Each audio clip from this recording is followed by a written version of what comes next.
ہر نعمت کا نعم البدل ہے، لیکن جس نعمت کا آج ذکر کرنا ہے اس نعمت کا کوئی نعم البدل نہیں ہے۔ کوئی کہے کہ اس نعمت کے بدلے میں مجھے یہ نعمت ملی ہے تو یہ بات بالکل ردی کی ٹوکری جو ہے اس کی بھی حیثیت نہیں رکھتی۔ اتنی بڑی نعمت ہے یہ کہ اس کے مقابلے میں کوئی اور نعمت نہیں ہے، اور وہ نعمت ہے انسان کے اپنے والدین۔ والدین اتنی بڑی نعمت ہے کہ اس نعمت کا کوئی اور نعم البدل نہیں ہے۔ اگر والدین دنیا سے چلے جائیں تو پھر کبھی بھی اس نعمت کے بدلے میں کوئی اور نعمت جو اس کے برابر یا چلو برابر نہیں کو تھوڑا بڑا مقابلہ بنتا ہو مل جائے، یہ ناممکن ہے۔ اللہ تعالیٰ کی اتنی بڑی نعمت ہے والدین کہ امام الانبیاء محمد رسول اللہ صلی اللہ علیہ وسلم نے فرمایا، رضا الرب فی رضا الوالدین، اللہ وحدہ لا شریک کی رضا والدین کی رضا میں ہے، وسخط الرب، اللہ کی ناراضگی فی سخط الوالدین، والدین کی ناراضگی میں ہے۔ بندہ لاکھ نمازیں پڑھتا رہے، تہجدیں پڑھتا رہے، دن کے روزے رکھتا رہے، روزانہ صدقہ و خیرات کرتا رہے، بڑا حسن اخلاق والا ہے، لیکن والدین راضی نہیں تو اس کا کوئی بھی عمل اللہ کو قبول نہیں ہے۔ اس کی نمازیں بھی بیکار ہیں، اس کے صدقے زکاتیں بھی بیکار ہیں، سالانہ حج بھی بیکار ہے، ہر ماہ عمرہ کرتا رہے وہ بھی بیکار ہے، تہجدیں پڑھے وہ بھی بیکار ہے۔ کیوں؟ والدین راضی نہیں۔ جب والدین راضی نہیں، اللہ وحدہ لا شریک راضی نہیں۔ جب اللہ وحدہ لا شریک راضی نہیں تو پھر کوئی نیکی بھی قبول نہیں ہے۔ رضا رب فی رضا الوالدین، والدین خوش ہیں، بندہ بڑا نمازی نہیں، بس فرضی کام کر لیتا ہے، لیکن والدین خوش ہیں تو اللہ بھی خوش ہے۔ والدین کے خوش ہونے کی وجہ سے اللہ وحدہ لا شریک اس کے فرائض پر بھی خوش ہیں۔ نوافل نہ بھی ادا کرے پھر بھی اللہ وحدہ لا شریک اس پر خوش ہے، لیکن بڑے نوافل ادا کرتا ہے، ہر معاملے میں نوافل کا اہتمام کرتا ہے، لیکن والدین خوش نہیں ہیں تو اس کے نوافل اس کے کسی کام نہیں آئے۔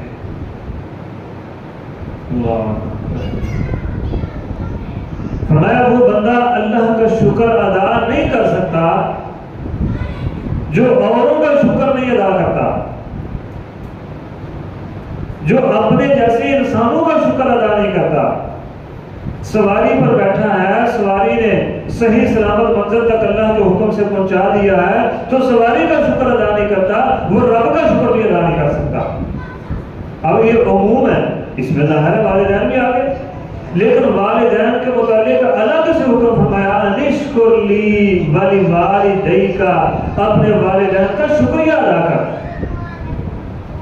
بھئی جب عموم آ گیا تو عموم میں بھی سارے آگے، والدین بھی آگے، عزیز و اقارب بھی، دوست احباب بھی، اہل محلہ بھی، اہل علاقہ بھی، اہل ملک بھی، سارے مسلمان، سارے کے سارے انسان شامل ہو گئے، ہر چیز شامل ہو گئی۔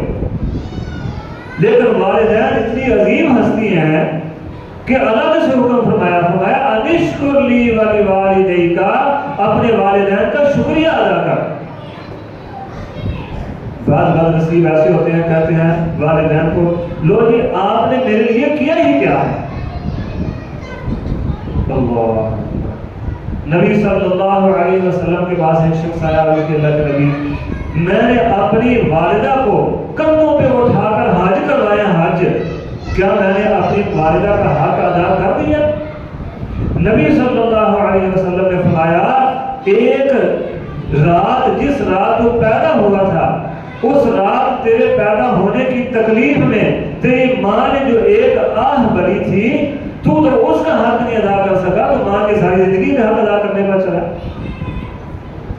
وہ بد نصیب جو کہتا ہے ماں کو یا باپ کو تو نے میرے لیے کیا کیا ہے، اور بد نصیب تجھے جنم دے کے تجھے پاک اس کے تکلیفیں برداشت کر کے خود بھوکے رہ کے تجھے کھلا کے ہٹا کٹا جوان بنا دیا، اور کیا کرے وہ؟ انشکر لی ولی والدیک، اپنے والدین کا شکریہ ادا کر۔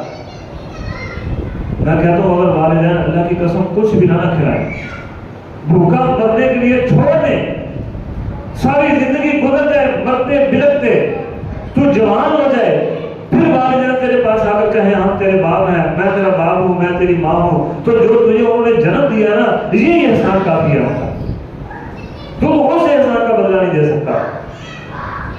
اللہ اکبر۔ سیدنا ابو ہریرہ فرماتے ہیں نبی صلی اللہ علیہ وسلم نے فرمایا راغب عنف، راغب عنف، راغب عنف، اس شخص کا نام خاک آلود ہو گیا۔ اس شخص کا کیا مطلب ہے اس کا؟ اس کی عزت کے پلے کھ بھی نہیں رہا، اس کی عزت کا بیڑا غرق ہو گیا۔ 3 مرتبہ نبی صلی اللہ علیہ وسلم نے فرمایا، 3 مرتبہ۔ صحابہ نے عرض کیا اللہ کے نبی کون ایسا شخص ہے، کون بد نصیب ہے کہ جس کی ناک خاک آلود ہو گئی، جس کی عزت کے پلے کائنات کے رب نے کھ بھی نہیں چھوڑا، کوئی اس کی عزت نہیں باقی رہی۔ نبی صلی اللہ علیہ وسلم نے فرمایا من ادرک الوالدین، جس کے والدین ماں باپ یا دونوں میں سے ایک اس کی جوانی میں وہ بوڑھے ہو گئے، ان کی خدمت کر کے اس نے جنت حاصل نہیں کر لی، اس کی عزت کے پلے کھ بھی اللہ تعالیٰ چھوڑے۔ وہ بوڑھے ہو گئے ہیں، یہ جوان ہو گیا، ان کی خدمت نہیں کرتا، ان کا خادمہ اور نوکر بن کے نہیں رہتا، یہ بندہ بیڑا غرق ہو گیا، کھ بھی اس کے پلے نہیں رہ گیا، راغب عنف، اس کی عزت خاک میں ملا دی اللہ وحدہ لا شریک۔ کتنی مرتبہ فرمایا؟ 3 مرتبہ۔ راغب عنف، کھ بھی اللہ نے اس کی عزت کے پلے نہیں چھوڑا۔ اس کی مثال ہے بڑا معروف واقعہ، جناب جریج رحمہ اللہ تعالیٰ کا نبی صلی اللہ علیہ وسلم نے بیان فرمایا، میں وقت اجازت دیتا اختصار سے بات کرتا ہوں۔ بہت نیک آدمی تھے، ان کی نیک نامی نبی صلی اللہ علیہ وسلم فرماتے ہیں بڑی معروف تھی اور بڑے عبادت گزار تھے۔ آبادی سے باہر دور دراز جنگل میں انہوں نے اپنا ایک چھوٹا سا خیمہ لگایا ہوا تھا، وہاں عبادت کرتے تھے۔ ایک دن ماں کی ممتا جوش میں آئی اور جریج کو ملنے آ گئی۔ ماں آگے وہ کلی وہ خیمہ اس کے دروازے پر آواز دی ماں نے، یا جریجو، اے جریج میں تیری ماں تجھے ملنے آئی ہوں۔ اللہ کی قدرت ایسی کہ جریج رحمہ اللہ تعالیٰ اللہ کا نیک بندہ نماز پڑھ رہا تھا۔ نبی صلی اللہ علیہ وسلم نے جریج نے دل ہی دل میں اللہ وحدہ لا شریک سے بات کی، اللہ ایک طرف ماں ہے دوسری طرف نماز ہے، اب نماز چھوڑوں یا جو ہے نا ماں کو چھوڑوں؟ نہ ماں چھوڑ سکتا ہوں، نہ ماں کی پکار کو چھوڑ سکتا ہوں، نہ تیری نماز چھوڑ سکتا ہوں، کروں کیا؟ اخیر اس بات پر آ کر ٹھہر گئے کہ چلو ماں کو بعد میں ملیں گے، نماز مکمل کر لیتا ہوں۔ نماز مکمل کرتے کرتے ماں چلی گئی، اگلے دن ماں پھر آ گئی، اگلے دن پھر آ گئی، وہ تینوں دن معاملہ ایک طرح کا ہوا، تینوں دن سیدنا جریج رحمہ اللہ نماز پڑھ رہے تھے۔ اب تیسرے دن ماں جب آئی اور جریج باہر نہ نکلے، نماز پڑھ رہے تھے، تو ماں کی زبان سے ایک آہ نکل گئی۔ ماں کہنے لگی اللہ جریج کو تب تک موت نہ آئے جب تک یہ کسی فاحشہ اور بدکار عورت کا منہ نہ دیکھ لے۔ اللہ ہے بڑا نیک، اور جریج رحمہ اللہ اپنی کشمکش میں ٹھیک بھی ہیں کہ نماز چھوڑوں یا ماں کو چھوڑوں؟ نہ ماں چھوڑ سکتا ہوں نہ نماز چھوڑ سکتا ہوں، نماز توڑنا بھی درست نہیں ہے، ماں کو چھوڑنا اس کی بات نہ سننا یہ بھی درست نہیں ہے۔ اخیر یہ رب کے ساتھ جو کام ملی ہے، ماں رب سے زیادہ آگے تو نہیں ہو سکتی، وہ اپنی جگہ ٹھیک ہے، لیکن ماں کی پکار، ماں کی آواز اب اس نفلی نماز سے زیادہ اہم ہے۔ نماز چھوڑ کے جریج کو ماں کو ملنا چاہیے تھا۔ ایک دن لوگ آگے، جریج نماز پڑھ رہے ہیں، لوگ آگے کلی توڑ دی، جرائد کو پکڑا، گھسیٹا، پھینٹی، خوب پھینٹی لگائی جرائد کو رحمہ اللہ، اللہ ان کی قبر کو منور فرمائے۔ جرائد کی زبان پر ایک ہی بات ہے، بھائی بات کیا ہے اور مجھے بتاؤ تو صحیح، مجھے مار کیوں رہے ہو؟ وہ ہمارے طرح کے لوگ تھے نا، کہنے لگا تم اڈا بڑی کی تے بہتا نہیں، یہ کیا کرتوت کی ہے بھائی، ہوا کیا بتاؤ تو صحیح۔ اللہ، لوگوں نے بتایا یہ جو بچہ ہے نا یہ تیرا والد الزنا ہے، یہ تو نے کرتوت کی ہے تو یہ پیدا ہوا ہے۔ ایک عورت تھی نا، ایک عورت فاحشہ تھی، وہ بھی بدکار تھی، وہ ایک بچہ اٹھا کے لے گئی قوم کے پاس، تو لوگوں نے پوچھا یہ کس کا ہے؟ اس نے کہا یہ جرائد علی کا ہے۔ اچھا، ہمارے سامنے بڑا نیک بنتا ہے اور یہ کیا کام کرتا ہے پیچھے پیچھے چھپ چھپا کے، یہ کیا کرتوتیں کرتا ہے؟ جناب جرائد رحمہ اللہ فرمانے لگے یار ایسا کرو، وہ بچہ میرے پاس لے کر آؤ۔ بچہ لے کر آئے، 2 رکعت نفل نماز ادا کر کے بچے کے جسم پر ہاتھ پھیر کر کہنے لگے اللہ کے بندے بتا تو کس کا بیٹا ہے؟ وہ ماں نے جو بد دعا کی تھی وہ بھی پوری ہو گئی، اللہ وحدہ لا شریک نے عزت بھی بچائی۔ کیسے؟ بچے نے بول کر، زبان حال سے بول کر بتایا کہ میں فلاں چرواہے کا ہوں، جرائد کا نہیں۔ لیکن جو ماں نے بد دعا کی تھی وہ تو پوری ہو گئی نا۔ اللہ جرائد کو تب تک موت نہ آئے جب تک یہ بدکار اور فاحشہ عورت کا منہ نہ دیکھ لے۔ لوگوں نے معافی مانگی کہ چلو ہم آپ کی جو ہے نا وہ کلی، وہ آپ کا خیمہ وہ اچھا اور بہتر بنا دیتے ہیں۔ کہنے لگے نہیں بھائی مجھے ضرورت بہتر کی نہیں ہے، میری ماں کی بد دعا تھی وہ لگ گئی، مجھے وہ پوری ہو گئی، جس طرح کا میرا خیمہ تھا ویسے کا ویسے رہنے دو۔ والدین کی دعا اتنی اہم ہے۔ اللہ اکبر۔ نبی صلی اللہ علیہ وسلم کے پاس ایک شخص کا معاملہ پیش کیا گیا کہ اللہ کے نبی موت و حیات کی کشمکش میں ہے، نہ اسے سکون مل رہا ہے نہ موت آ رہی ہے۔ نبی صلی اللہ علیہ وسلم اس کے پاس گئے، دیکھا تو پوچھا بھائی کیا حال ہے؟ اس نے کہا جی آپ کے سامنے۔ نبی صلی اللہ علیہ وسلم نے ساتھیوں سے پوچھا کہ اس کی ماں کے ساتھ اس کا معاملہ کیسا ہے؟ صحابہ نے عرض کیا اللہ کے نبی اس کی ماں کے ساتھ اس کا معاملہ اچھا نہیں ہے، وہ اس سے ناراض ہے۔ اللہ نبی مکرم صلی اللہ علیہ وسلم نے ماں کو بلایا، فرمایا بھائی یہ تیرا بیٹا ہے، اس کی موت کا وقت آ چکا ہے، لیکن موت اس لیے نہیں آ رہی کہ تو اس سے ناراض ہے، تو اپنے بیٹے کو معاف کر دے۔ ماں کہنے لگی میں نے نہیں معاف کرنا، میں نے اس کو نہیں معاف کرنا۔ نبی صلی اللہ علیہ وسلم نے اپنے ساتھیوں کو حکم دیا جاؤ بھائی جنگل سے لکڑیاں اکٹھی کر کے لاؤ۔ ماں کہنے لگی اللہ کے نبی وہ لکڑیاں کیا کرنی ہیں؟ اللہ اکبر۔ فرمایا تو اپنے بیٹے کو معاف نہیں کر رہی، اس کو موت نہیں آ رہی، ہم اس کو جلا دیتے ہیں، اس کو آگ لگا دیتے ہیں۔ ماں کہنے لگی اللہ کے نبی یہ بات ہے تو میں نے اپنے بیٹے کو دل سے معاف کیا۔ ادھر ماں نے معاف کیا، ادھر اس اللہ کے بندے کے اوپر بات کر دی۔ والدین ناراض ہوں تو موت کے وقت بھی یہ حالت ہوتی ہے۔ انشکر لی ولی والدیک، اپنے والدین کا شکریہ ادا کیا کرو ہر معاملے میں۔ اللہ وحدہ لا شریک نے فرمایا اف ولا تنہرہما، کوئی بات والدین کی پسند نہیں آتی تو اف بھی نہیں کہنا۔ یہ سب سے چھوٹا سب سے حقیر کلمہ ہے جواب میں۔ فرمایا اف ولا تنہرہما، اف بھی نہیں کہنا۔ اف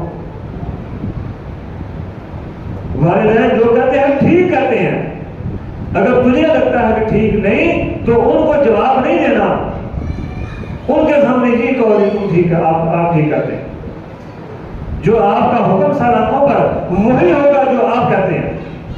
اور اللہ کی قسم کبھی آزما کے دیکھ لیں، جو ماں باپ کہتے ہیں نا وہ بظاہر آپ کے نقصان کی بات ہے، آپ کر کے دیکھیں اللہ اس میں فائدہ ڈال دے گا۔ کبھی تجربہ کر کے دیکھ لیں، اللہ کا حکم ہے نا، وہ پھر بلا تنہرہما، وہ بھی نہیں کہنا جیسے کہتے ہیں، جیسے حکم کرتے ہیں ویسے ہی کرو، بظاہر مجھے نقصان معلوم ہوتا ہے، فائدہ ڈالنا اللہ وحدہ لا شریک کا کام۔ اللہ سیدنا عبداللہ بن مسعود رضی اللہ عنہ فرماتے ہیں میں نے عرض کی اللہ کے نبی سے ای الاعمال احب الی اللہ، اللہ کے نبی اللہ کو سب سے زیادہ پسند کون سا عمل ہے؟ وہ اعمال جو اللہ کو سب سے زیادہ پسند ہوں وہ کون سے ہیں؟ نبی صلی اللہ علیہ وسلم نے فرمایا الصلاۃ علی وقتها، اپنے وقت پر نماز ادا کرنا۔ جب جس نماز کا وقت ہے اس وقت پر نماز ادا کرنا یہ اللہ کے پسندیدہ اعمال میں سے ایک عمل ہے۔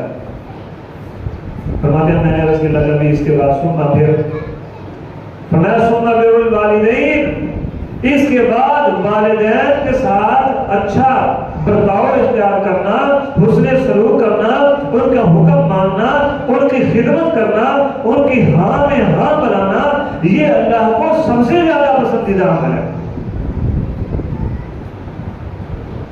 والدین کی ہاں میں ہاں ملانا، ان کی خدمت کرنا۔ نبی صلی اللہ علیہ وسلم کے پاس عبداللہ بن عمر بن عاص رضی اللہ عنہ روایت فرماتے ہیں ایک نوجوان آیا، آ کر کلمہ پڑھا اور نبی صلی اللہ علیہ وسلم سے اجازت طلب کی، اللہ کے نبی آپ مجھے ہجرت کی اجازت دے دیں، میں اپنا علاقہ چھوڑ کر مدینے میں رہنا چاہتا ہوں، آپ مجھے جہاد کی اجازت دے دیں، میں جہاد کرنا چاہتا ہوں۔ اب یہ کوئی عمل معمولی عمل نہیں ہے، اس وقت ہجرت بہت بڑا عظیم عمل تھا، اور پھر ہجرت کا کہنا ہے کہا چاہتا ہے مدینے میں، اللہ اکبر، اتنا عظیم شہر جہاں نبی صلی اللہ علیہ وسلم کی ہر وقت زیارت ہوتی ہو، آپ کے پیچھے جمعہ پڑھے، آپ کے پیچھے نمازیں پڑھے، آپ کا مبارک جو ہے وہ کلام سنے، آپ کی زبان مبارک سے میٹھی میٹھی باتیں سنے، وہاں رہنا چاہتا ہے اور جہاد فی سبیل اللہ کے لیے جانا چاہتا ہے۔ نبی صلی اللہ علیہ وسلم نے فرمایا فَحَلْ مِنْ وَالِدَيْكَ أَحَدٌ حَيٌّ، تیرے والدین میں سے کوئی زندہ ہے؟ اس نے عرض کی بل کلاہما، اللہ کے نبی ایک نہیں دونوں ہی زندہ ہیں، ماں بھی حیات ہے، والد باپ بھی حیات ہے۔ نبی صلی اللہ علیہ وسلم نے فرمایا پھر ہجرت کیوں کرنا چاہتے ہو اور جہاد کا کیا مقصد ہے، کیوں جہاد کرنا چاہتے ہو؟ اس نے عرض کی اللہ کے نبی میں ابتغی اجر من اللہ، میرا ہجرت کرنے کا مقصد اور جہاد کرنے کا مقصد صرف اللہ تعالیٰ کی رضا اور اس سے اجر کا حصول ہے، میں اس رب سے اجر چاہتا ہوں۔ نبی صلی اللہ علیہ وسلم نے فرمایا چل جا پھر اپنے علاقے میں واپس، کلمہ تم نے پڑھ لیا، مسلمان ہو گئے ہو، یہ مختصر سی نماز سیکھ لیا، چل اپنے علاقے میں واپس جا کے ماں باپ کی خدمت کر، یہی تیرا جہاد اور یہی تیری ہجرت ہے، تجھے والدین کی خدمت سے جہاد کا اجر بھی مل جائے گا، ہجرت کا اجر بھی مل جائے گا، جا کے والدین کی خدمت کر۔ اللہ کیا کر رہا ہے؟ والدین کی خدمت کر، یہی تیرا جہاد ہے، یہی تیری ہجرت ہے۔ کوئی لمبا چوڑا دین نہیں سیکھا، ابھی کلمہ پڑھا، کلمہ پڑھتے ہی ساتھ ہی اس نے ہجرت کی اجازت طلب کی، جہاد کی اجازت طلب کی، نبی صلی اللہ علیہ وسلم نے اجازت نہیں دی، مختصر سی نماز سیکھی ہوگی، وہ بھی تھوڑے سے وقت میں کتنی کو سیکھی جا سکتی ہے، دین کتنا کو سیکھا جا سکتا ہے۔ تمہیں چل جا کے والدین کی خدمت کر، اپنی ماں کی خدمت کر، اپنے باپ کی خدمت کر، یہی تیرا جہاد اور یہی تیری ہجرت ہے۔ اللہ ہے کوئی اس نعمت کے بدلے میں کوئی نعمت؟ اللہ محترم بھائیو، سیدنا عمر بن خطاب رضی اللہ عنہ جب بھی کوئی قوم کرتی نا، یعنی بیک اپ فوج، تو اس کا استقبال کرتے ہیں، خصوصاً جب قوم یمن سے آتی، وہ لشکر، وہ فوجی، وہ مجاہدین جو بیک اپ کے طور پر آتے تھے، ان کا خصوصی طور پر استقبال کرتے اور ان سے جا کر پوچھتے بھئی تمہارے درمیان کوئی اویس نام کا بندہ ہے؟ اویس، اللہ اکبر، بڑا خوبصورت سبق ہے اور بڑی پیاری حدیث ہے۔ ایک مرتبہ ایک لشکر کا استقبال کیا تو انہوں نے کہا جی ہاں وہ فلاں بندہ جو ہے نا جی وہ اویس ہے، اس کا نام اویس ہے۔ خود چل کر امیر المومنین اس کے پاس گئے، اس سے جا کر پوچھ دیا تمہارا نام کیا ہے؟ اس نے کہا یہ اویس ہے۔ فرمانے لگے تیرے باپ کا نام کیا ہے؟ اس نے کہا عامر۔ فرمانے لگے تو یمن کے علاقے کرم کا رہنے والا ہے؟ اس نے کہا جی میں کرم کا رہنے والا ہوں۔ امیر المومنین نے فرمایا تجھے ابرص کی بیماری تھی، وہ جو پھلبیری ہوتی ہے پھلبیری، اس نے عرض کی جی امیر المومنین تھی مجھے ابرص کی بیماری، لیکن اب ٹھیک ہو گئی ہے، تھوڑی سی باقی رہ گئی ہے، مجھے پتہ ہے ٹھیک ہو گئی ہے۔ مجھے نبی صلی اللہ علیہ وسلم نے حکم دیا تھا کہ یمن کے علاقے کرم سے ایک شخص آئے گا اویس بن عامر نام کا، اسے ابرص کی بیماری تھی، دعا کی اس نے تو اللہ تعالیٰ نے صحت یابی عطا فرما دی، ایک سکے کے برابر وہ جگہ باقی رہ گئی ہے ابرص کی بیماری کی، باقی ساری ٹھیک ہو گئی ہے۔ وہ اویس بن عامر کرنی، جس کو ہم اویس کرنی کہتے ہیں، اویس کرنی وہ شخص ہے کہ اگر اللہ کے بھروسے پر قسم اٹھا لے تو اللہ تعالیٰ اس کی قسم کو پورا کر دیتے ہیں۔ عمر وہ مسلمان تو ہو گیا ہے لیکن اس کی ماں کا اس کے علاوہ کوئی بھی نہیں ہے، بوڑھی ماں ہے، وہ کسی کے بھروسے چھوڑ کر نہیں آ سکتا، جب تیرے پاس آئے تو اپنی بخشش کی دعا اس سے کروانا۔ کیوں ایسا کرنی قسم اٹھائے تو کائنات کا رب اس کو قسم کو پورا فرما دیتے ہیں۔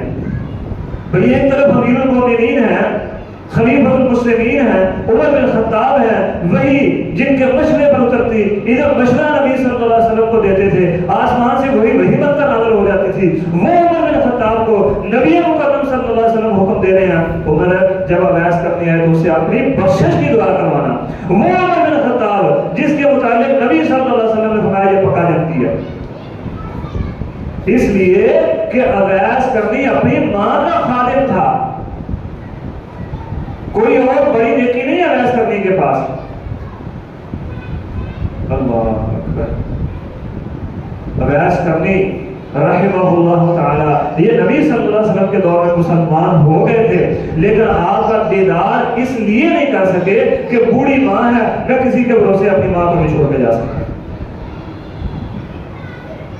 اور اللہ نے یہ اعزاز عطا فرمایا کہ نام لے کر نبی صلی اللہ علیہ وسلم نے بتایا، باپ کا نام لے کر، علاقے کا نام لے کر، جسم کی بیماری کا بتایا کہ کہیں ایسا نہ ہو کوئی اور آ جائے وہ کہے میں اویس کرنی ہوں، فرمایا یہ نشانیاں پوری ہوں اس میں، تو اس اویس کرنی کو کہنا تیرے لیے بخشش کی دعا کرے، آپ میرے لیے دعا کریں۔ اویس کرنی کہنے لگے امیر المومنین آپ صحابی رسول ہیں، امیر المومنین ہیں، آپ میرے لیے دعا فرمائیں۔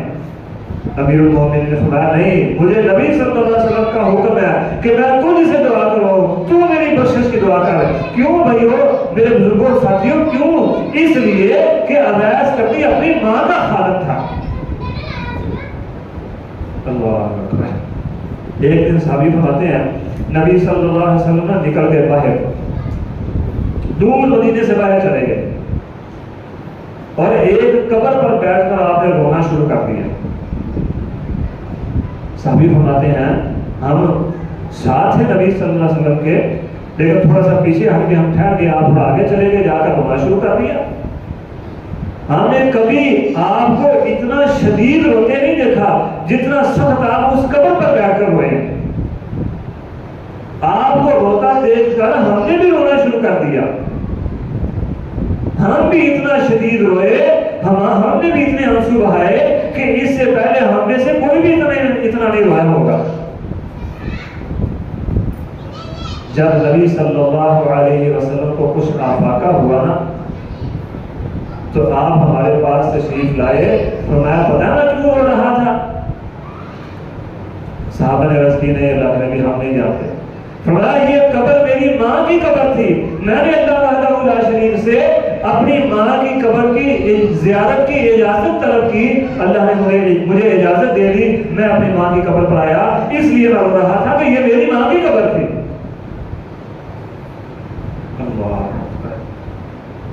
وہ بچہ جس نے اپنے بچپن میں ہی بلکہ اس سے پہلے پیدا ہونے سے پہلے اپنا باپ بھی کھویا ہو اور اپنی شعور کی آنکھیں کھولنے سے پہلے اپنی ماں بھی کھوئی ہو، وہ بڑھاپے کے قریب آ کر اللہ سے اجازت طلب کرے اور اجازت ملے وہ اپنی ماں کی قبر پر آئے تو جذبات کیا ہوں گے یہ وہی بتا سکتا ہے۔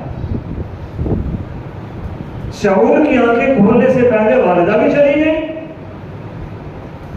اور مدنی زندگی میں اخیر پر آ کر نبی صلی اللہ علیہ وسلم نے اللہ سے اجازت طلب کی. اس سے پہلے حدیث میں تھا میں نے مغفرت کی اجازت مانگی تو اللہ نے مجھے اپنی والدہ کی مغفرت کی اجازت نہیں دی.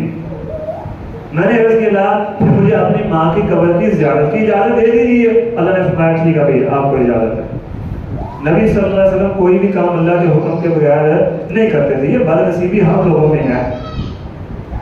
صحابہ کرام جو بھی کرتے تھے نبی صلی اللہ علیہ وسلم کو پوچھ کر اگر بن پوچھے کو کر لیتے تو بعد میں آگے پوچھتے تھے کہ ہم نے درست کیا یا نہیں. اگر نہیں درست ہم معافی مانگ لیتے ہیں.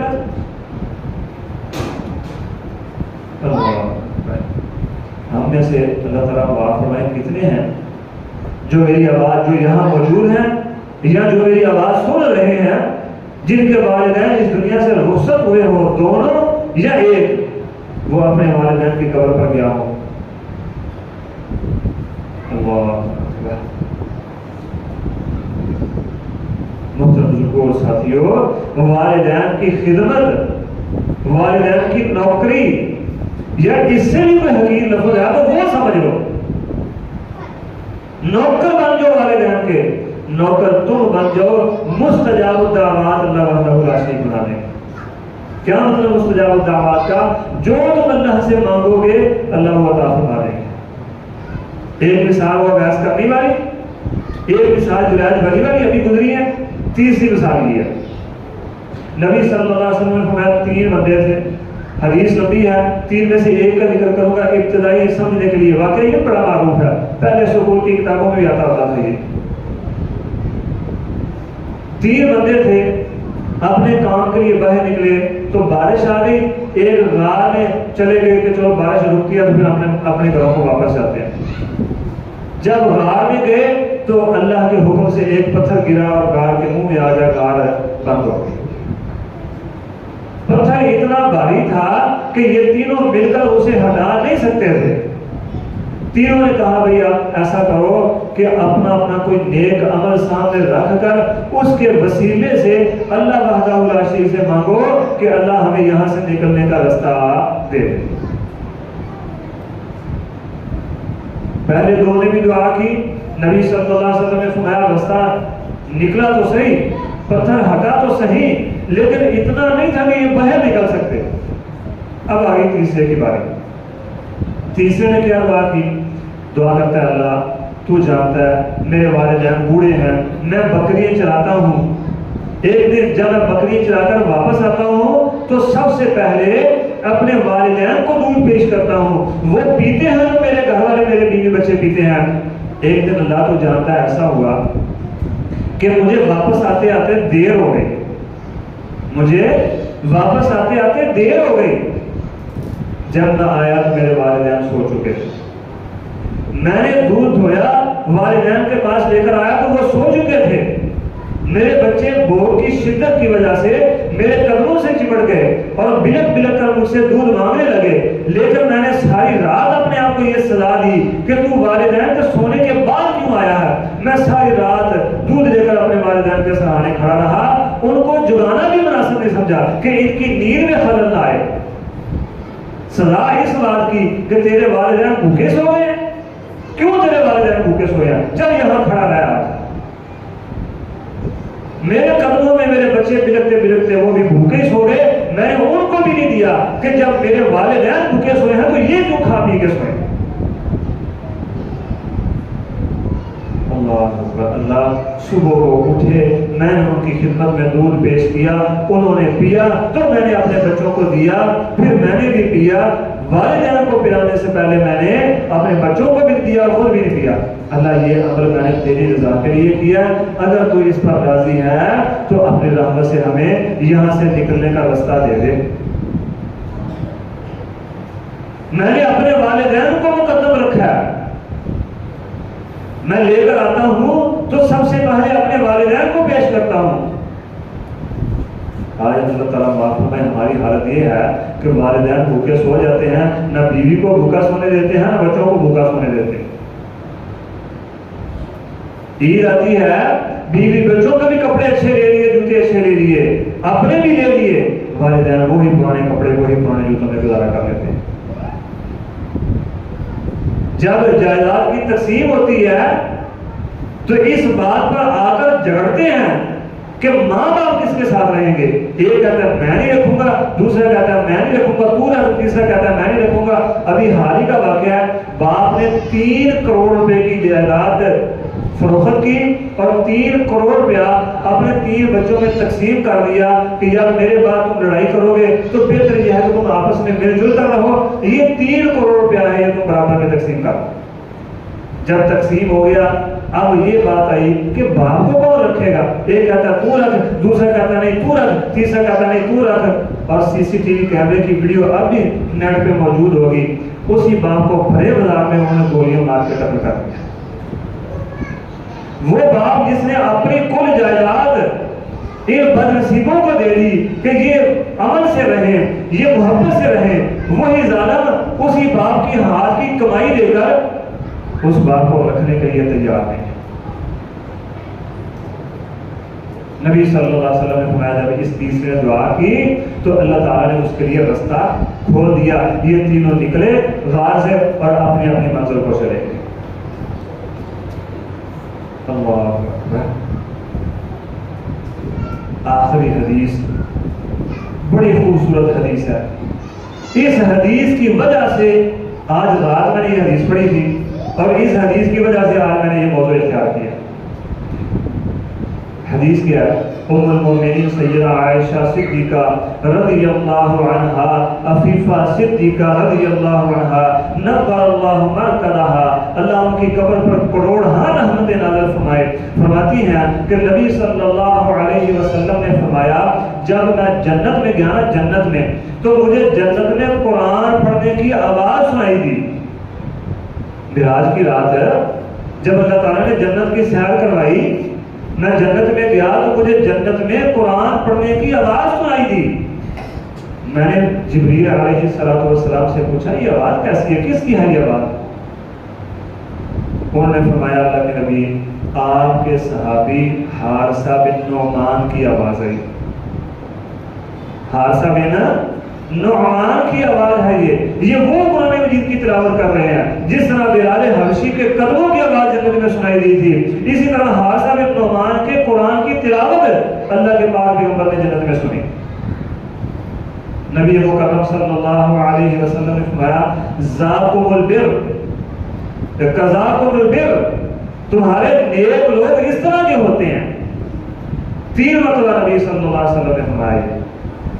ام المومنین سیدہ عائشہ فرماتی ہیں ساتھ فرمایا وَكَانَ أَبَرَّ النَّاسِ بِأُمِّهِ، حارثہ بن نعمان لوگوں میں سے اپنی ماں کا سب سے زیادہ خدمت گزار ہے۔